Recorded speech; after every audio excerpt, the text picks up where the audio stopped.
Shalom, shalom, shalom, lakar.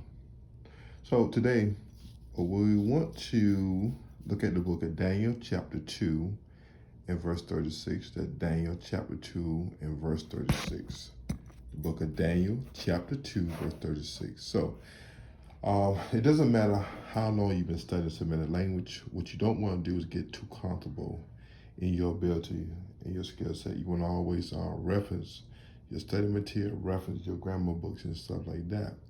Okay, always. So sometimes we do get comfortable in our ability to understand Semitic languages. It just doesn't matter how long you've been studying, always use your resources. That's my encouragement to you. So in the book of Daniel, let's proceed, chapter 2, verse 36. Let's look at the word dinah, dinah, Aramaic, okay, dinah. So as we look here, let's say the demonstratives, okay, it say besides the personal pronouns, it's these are demonstrators, this, that, relatives, which, that, and interrogatives, who, what. So you see the term deny, this is a masculine singular, okay, demonstrated pronoun, masculine singular, deny. So in Daniel chapter 2, verse 36, you see it right here, deny, okay? So again, how we can translate this right here into the text, you can translate this as what this, okay? Now, let's move forward. The next word, okay, kama, kama, okay? So we already know this word here means dreams. So this right here will be your masculine singular, okay, masculine singular noun with a definite, this right here, usually in biblical Hebrew say the definite article, but in Aramaic, you see the aleph right here, aleph. In Aramaic, let's look up here. It's okay. Alongside the absolute construct, Aramaic has a third state called the determinate. This form is typical ends with a what? What's that vowel there? You should already know it. That is a komatsu. Okay, komatsu and an aleph, although it is occasionally spelled with the letter with hey, it functions much like the definite article in Hebrew, ha, da. That is to say, words with the determinate ending right here can be translated da. Okay, in some later dialects of Aramaic, this determinate form of the noun became the normal one, thereby lost its what? Connotation of defineness. Okay, so excuse me, show y'all that. So as we go back to the text, okay, we say, Dinar kama. Okay, we don't identify this right here. Determinate, master singular noun with a determinate is with this, the dream, okay, u pish ray, okay. So here, u pish ray, what does it mean? Okay, so this right here gonna be our conjunction, masculine singular noun, masculine singular noun, again, the woe is your conjunction, and the patient rest is your masculine singular noun, and this hey at the end of it is what? This will be your third masculine singular pronominal suffix. Okay, very important, okay, for you to pay attention. All right, hear what I say? Here, third masculine singular pronominal suffix in Aramaic. Well, Shaya, what is you saying? Well, as we look here, in Aramaic, it's a pronominal suffix, okay? So we see where? Here, third masculine singular, okay? In Aramaic, all right, third masculine singular, okay?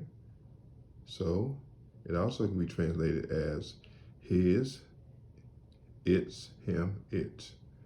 Okay, so we see it right here, and we also see it right here in Daniel 2 and 36.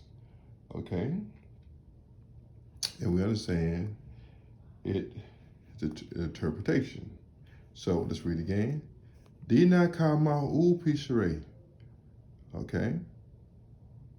Now, here, we see the term here, Nemar. Okay, Nemar. All right, so when we look at this word here, we can call this word, excuse me, we can say this word here is in the P-all, imperfect first common plural. Okay, in the P-all, imperfect first common plural. So now what we can do, we can go to the word chart. Okay, so what we can do now, we can go to the P-all strong verbs, okay? P-all strong verbs. And so here we can go to the imperfect, and we're looking for a first common plural. We see right here, and how we say, niktub, first common plural.